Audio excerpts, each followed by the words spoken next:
न बने। मैं इसे फिर कहता हूं, कैसे न मरे। डू नॉट बिकम लेजी, आलसी न बने।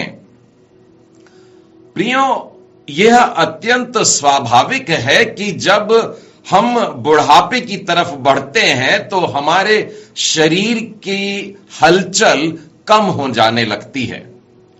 लेकिन शरीर की हरकतें कम होने का यह मतलब नहीं होना चाहिए कि हम निठल्ले बैठ जाएं।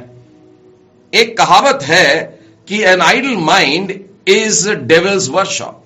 एक मन जो खाली होता है वो शैतान का कार्यस्थल बन जाता है।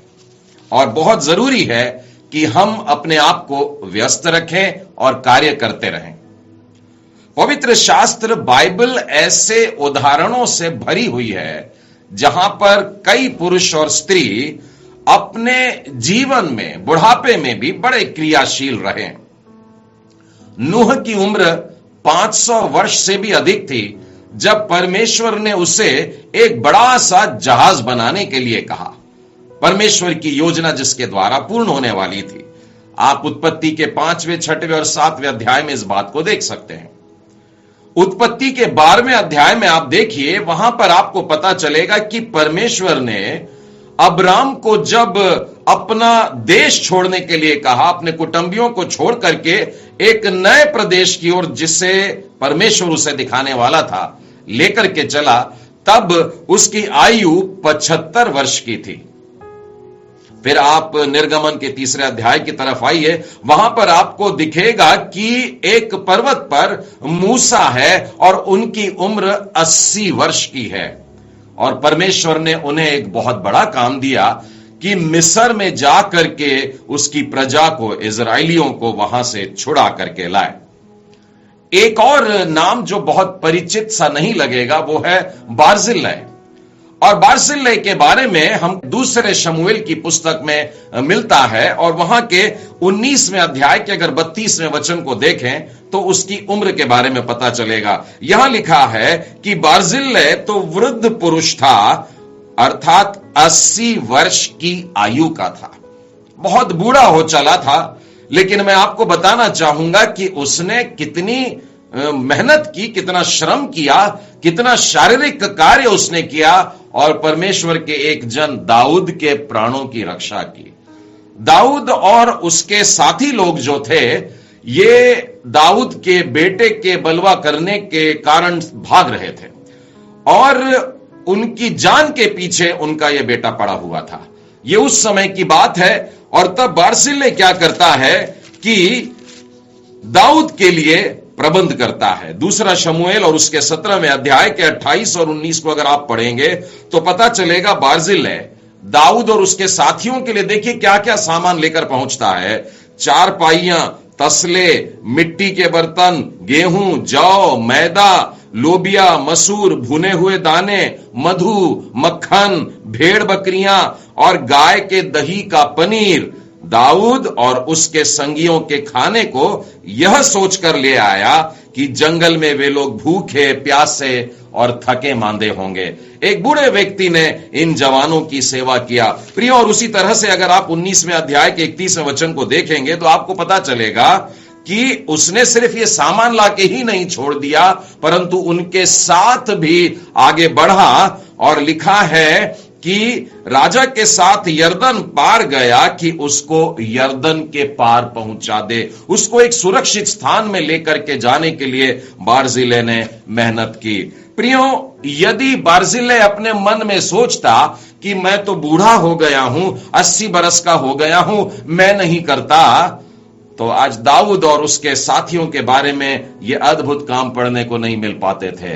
तो हम चाहे बूढ़े भी क्यों ना हो गए हो, ये बातें हमें इस प्रकार से बाइबल बताती है कि हमें श्रम करते रहने का है, कार्य करते रहने का है। मुझको नए नियम में भी ऐसे कई उदाहरण दिखते हैं जहां पर बूढ़े लोगों ने बहुत सारा काम किया है। मेरे साथ में आप भी निकाल सकते हैं लूका रचित सुसमाचार और उसके पहले अध्याय में और उसके आरंभ के वचनों में अगर आप देखते हैं तो आपको सबसे पहले जकरिया नजर आएगा। अबिया के दल में जकरिया नाम का एक याजक था और उसकी पत्नी हारून के वंश की थी जिसका नाम इलीशिबा था।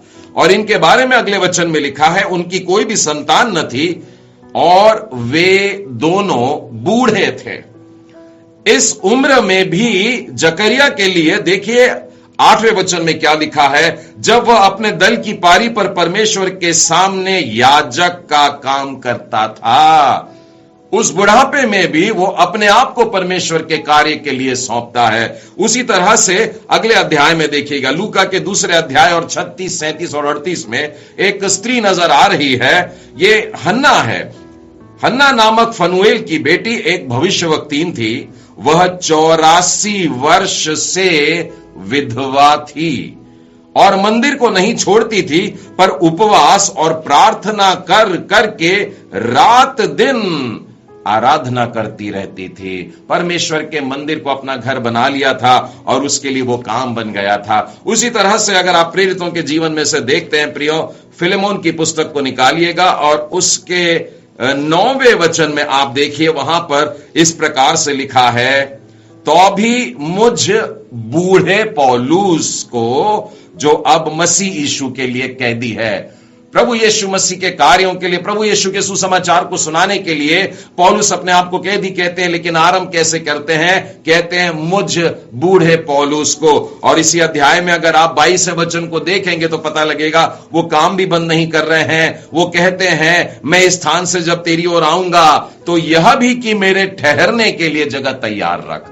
मैं वचन बांटते हुए, सुसमाचार की सेवा करते हुए वहां भी आऊंगा तो मेरे लिए तू जगह तैयार रखना। अर्थात प्रभु के जन जो होते हैं वो परमेश्वर के कार्यों को करते रहते हैं।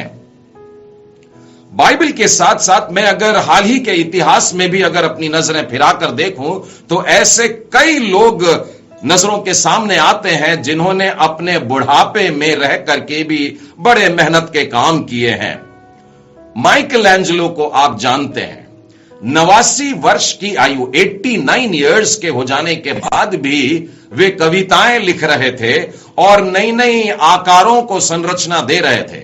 और जब वे 90 वर्ष की आयु के करीब आए तब एक ऊंची सी इमारत की छत को अंदर से रंगने के लिए लंबे और ऊंचे खंभों के ऊपर बिछे तख्ते पर वे ऐसे तरीके से चित लेट गए और लेट करके वहां की तस्वीरों को उन्होंने रंगा बड़ा सुंदर तरीके से, और उम्र 90 वर्ष की आयु। उसी तरह से आपने जिस डिक्शनरी का इस्तेमाल किया, जो शब्दकोश आप पढ़ते हैं, यदि आपने गौर किया उस किसने तैयार की तो आप वेबस्टर नाम पाएंगे।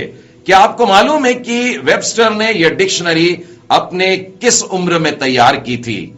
अचरज होगा, 70 वर्ष के जब वे थे तो यह वेबस्टर्स की डिक्शनरी बनने में आई। जॉन वेस्ली को आप जानते हैं। जॉन वेस्ली जब 83 वर्ष के आयु के हुए तब वे परेशान हो गए थे कि मैं एक दिन में 15 घंटे से ज्यादा लेखन कार्य नहीं कर पा रहा हूं।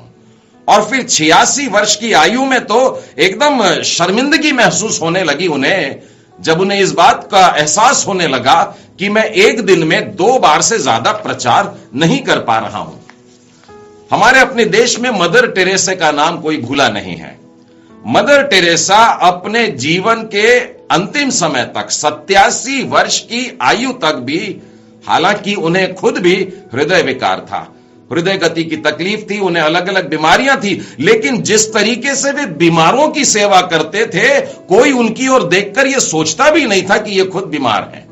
और अपने हाथों से वे कोढ़ी मनुष्यों के घावों को धोया करती थी, जो अछूत थे उनको अपने गले से लगाया करती थी, जो आंसू बहाते उनको अपने गोद में बैठाया करती थी। इस प्रकार से अपने जीवन के अंतिम समय तक वो करती रहीं। प्रियो, मदर ब्रांड के बारे में अगर आपने सुना होगा, जब ये जवान थी तब तो पहाड़ों पर भाग भाग करके जनजातियों में लोगों की सेवा किया करती थी। वो कोली पहाड़ियों पर वहां के लोगों के बीच में सेवा करती थी। और जब वे 90 वर्ष की आयु के करीब आ रही थी, वे चल फिर नहीं पाती थी, तब भाइयों की, लड़कों की मदद लेती थी कि वो उनको उठाए और फिर वो उन गांव में जाकर के सेवा करती थी। बुढ़ापे की कमजोरी ने रोका नहीं लोगों को, जिनके हृदय में परमेश्वर की आज्ञाएं उमंग का कारण बनी कि हमें सेवा करना है। हमारा बुढ़ापा हमें किसी तरह से कमजोर न बनाए। परमेश्वर की सामर्थ हमें सब कार्य करने के लिए उठाती है। मेरे पिता के जीवन में मैंने देखा है कि मृत्यु के एक दिन पहले तक वे बाइबल और भजनों की पुस्तकों को बांटते और बेचते हुए फिरते रहे। मेरी माता जब तक चल सकती थी, लिख सकती थी, उन्होंने